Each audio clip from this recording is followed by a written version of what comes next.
Եվ այսպես, ինչ է անելու պաշտոնական Երևանը Իրանի Իսլամական Հանրապետության դեմ ռազմական գործողությունների պարագայում։ Ամերիկայի Միացյալ Նահանգների նախագահ Դոնալդ Թրամփը օրեր առաջ հայտարարեց, որ աննախադեպ ռմբակոծություններ են սպասելու Իրանին, եթե իրենք չգնան գործարքի Ամերիկայի Միացյալ Նահանգների հետ եւ փաստացի Իսրայելի հետ։ Իսրայելական հեռուստաալիքներից մեկը 14-րդ հեռուստաալիքը ինքը բավականին ծավալուն ռեպորտաժ է պատրաստում Իրանի Իսլամական Հանրապետության հետ հարաբերությունների համատեքստում եւ իրենք ասում են, որ այնպիսի ռմբակոծություններ են լինելու Իրանի Իսլամական Հանրապետությունում, որը աշխարհը չի տեսել երկրորդ աշխարհամարտի ավարտից հետո։ Այսինքն տեղեկատվական առումով մենք տեսնում ենք, որ ակնհայտորեն ճնշումներ են գործադրվում Իրանի Իսլամական Հանրապետության վրա, փորձում են ինչ-որ զիջումներ կորզել Իրանի Իսլամական Հանրապետությունից, տրամաբանությունը հուշում է, որ դա վերաբերվում է ատոմային ծրագրին Իրանի Իսլամական Հանրապետության, բայց եկեք նաև փորձենք հասկանանք Դոնալդ Թրամփի եւ նրա վարչակազմի գործողությունների տրամաբանությունը։ Այստեղ մեզ կօգնի Պենտագոնի նոր ղեկավարը Պիթ Հեքսեթը։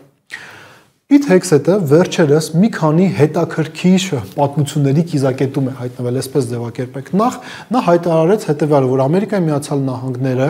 իրենք ունեն մի շարք առաջնահերթություններ եւ այդ առաջնահերթություններն են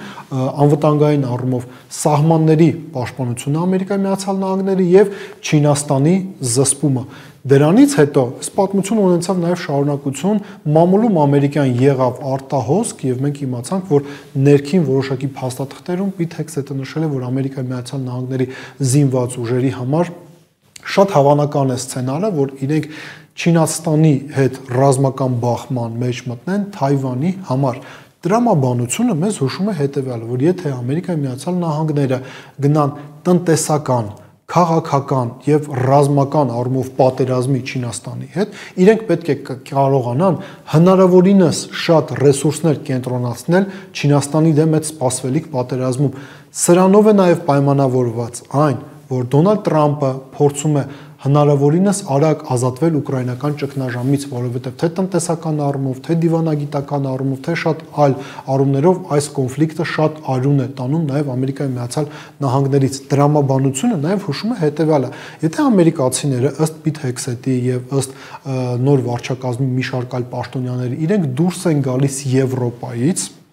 իրենք հնարավոր է դուրս գան նաև Մերձավոր Արևելքից։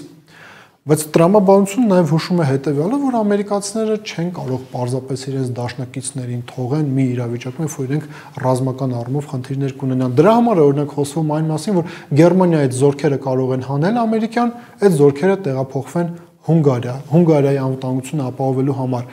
Իսկ ինչը վերաբերվում է Իսրայելին, ապա այստեղ մոտեցումը կարող է այլ լինել։ Եթե ամերիկացիները դուրս են գալիս տարածաշրջանից, դուրս են գալիս Մերձավոր Արևելքից, իրենք պետք է Իսրայելի համար ապահովեն անվտանգություն։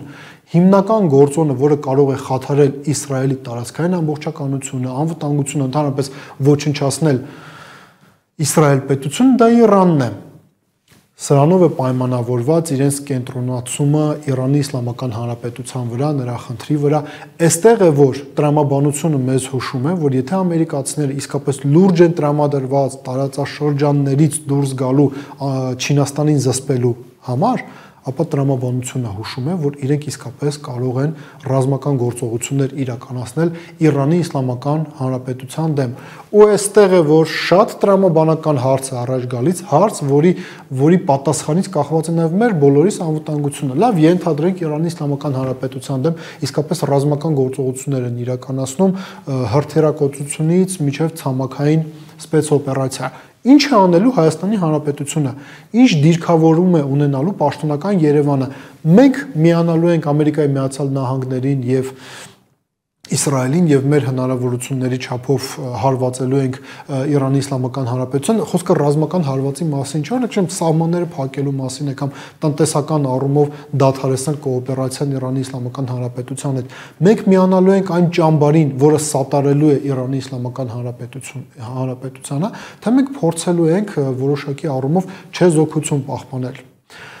Նիկոլ Փաշինյանը ինքը օբյեկտիվորեն ունի խնդիր հարաբերություններ կառուցել ամերիկյան նոր վարչակազմի հետ, որոշակի առումով բովանդակություն տալ հայ-ամերիկյան հարաբերություններին, ով ասաց, որ այդ բովանդակությունը չի կարող լինել հակաիրանական, առավել ևս, որ Նիկոլ Փաշինյանը դրա փորձը ունի, հիշում եք 2018 թվականին, երբ որ Ջոն Բոլթոնը այցելեց Հայաստանի Հանրապետություն, այսպես կոչված հեղափոխությունից հետո հանդիպեց Նիկոլ Փաշինյանի հետ եւ Նիկոլ Փաշինյանը ողջավորված Ջոն Բոլթոնի հետ հանդիպումից հետո ազգային ժողովում մի թիվս այլնի ասաց, թե որ պայմաններում է, որ Հայաստանի եւ Իրանի Իսլամական Հանրապետության միջև սահմանը կարող է փակվել, ասում են աշխարհակահաղական փոփոխություններ կարող են լինել եւ սահմանը կփակվի։ Հետևաբար Փաշինյանը ոչ մի կոմպլեքս, ոչ մի խնդիր չունի հակաիրանական դաշինքին միանալու։ Ի վերջո, եթե ինքը հանձնեց Արցախի հանրապետությունը, դավաճանեց Հայաստանի հանրապետության թիվ 1 ռազմավարական դաշնակցին, ով ասաց, որ Իրանի Իսլամական Հանրապետությանը այս առումով նա չի կարող դավաճանել, սա պարզապես պետք է հաշվի առնեն նաև մեր իրանցի գործընկերները, որոնք ամենայն հավանականությամբ ինչ-ինչ հանգամանքներից ելնելով դեռևս շարունակում են վստահել Նիկոլ Փաշինյանին ու հավատալ նրա խոսքին։ Մտածեք այդ մասին։